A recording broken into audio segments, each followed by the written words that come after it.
नमस्कार।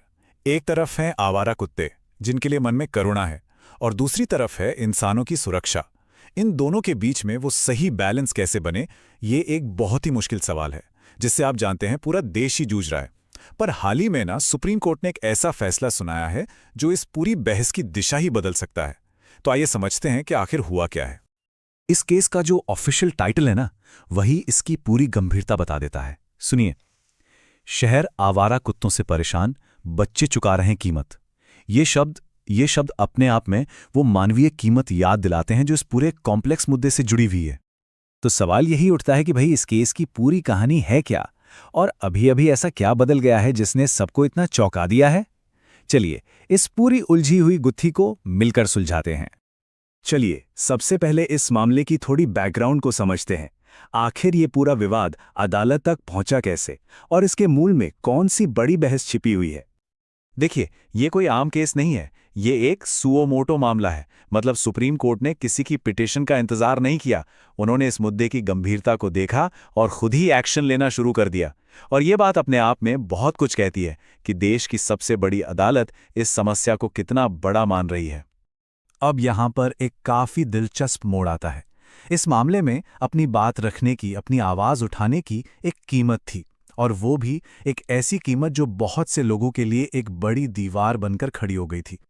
अब होता ये था कि जो भी गैर सरकारी संगठन थे, मतलब एनजीओज, जो कुत्तों के हक की बात करना चाहते थे, उन्हें कोर्ट में अपनी बात रखने के लिए, अपनी आवाज सुनाने के लिए, पता है कितना, 2 लाख रुपए तक की भारी भरकम रकम जमा करनी पड़ती थी।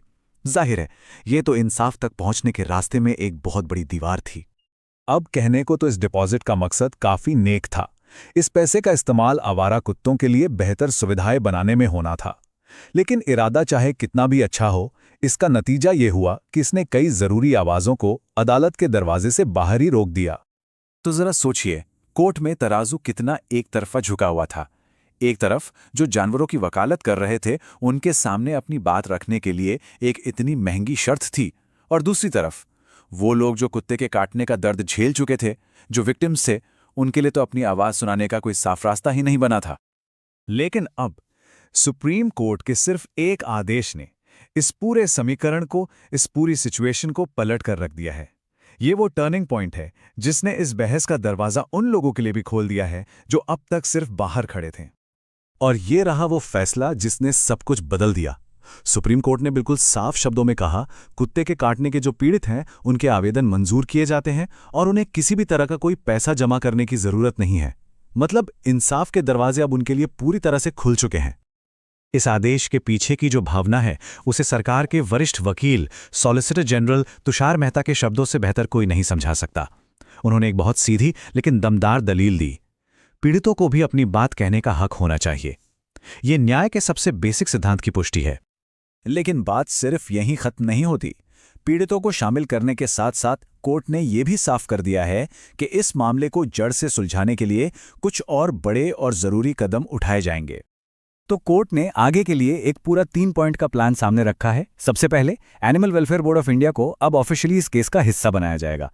दूसरा, जो सरकारी बिल्डिंग्स हैं, वहां कुत्तों को खाना खिलाने को लेकर एकदम क्लियर नियम बनाए जाएंगे। और तीसरा, डॉग बाइट की घटनाओं को रोकने और पब्लिक में अवेयरनेस फैलाने को लेकर भी जल्द ही आदेश पास होंगे। तो पीड़ितों के लिए दरवाजे तो खुल गए, पर इसका यह मतलब बिल्कुल नहीं है कि सारी बहसें खत्म हो गई हैं। असल में देखा जाए तो कुछ मुद्दों पर जो मतभेद हैं, वो अभी भी उतने ही गहरे हैं। मिसाल के तौर पर एक वकील करुणानंदी ने दलील दी कि कुत्तों को खिलाने के लिए जो जगहें तय की जा रही हैं, उन्हें तय करने का तरीका ही गलत है। ये हमें दिखाता है कि बड़े फैसलों और उन्हें जमीन पर लागू करने के तरीकों के बीच अब भी एक बड़ी खाई है जिस पर बहस जारी है।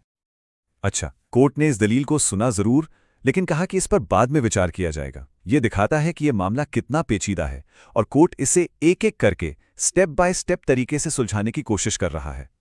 तो अब सबसे बड़ा सवाल यही आकर खड़ा हो जाता है कि जब अदालत में जानवरों के हिमायती और कुत्ते के काटने से पीड़ित दोनों की आवाजें एक साथ गूंजेंगी, तो करुणा और सुरक्षा के बीच का वो नाजुक सा बैलेंस, वो संतुलन कैसे बनेगा? इस सवाल का जवाब जो भी होगा वही हमारे शहरों का भविष्य तय करेगा।